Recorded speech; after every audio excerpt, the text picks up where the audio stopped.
Nama dan nomor induk kependudukan 4 komisioner dan juga 2 staf KPU daerah ditemukan setelah pengecekan di Sistem Informasi Partai Politik atau Sispol.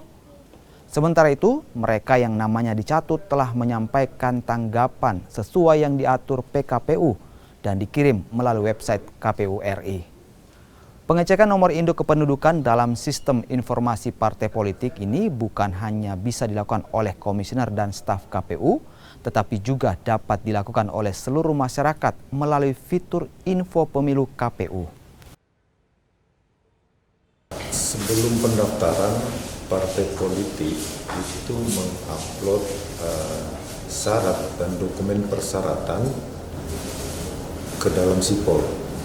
Salah satu dokumen persyaratan itu adalah KTP elektronik yang di dalamnya ada NIK.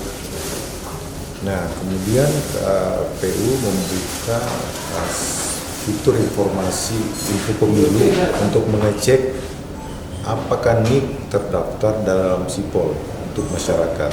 Nah, kami di jajaran KPU Sulawesi Selatan itu meminta seluruh komisioner mulai dari tingkat provinsi kabupaten untuk mengecek NIK-nya apakah masuk dalam Sipol.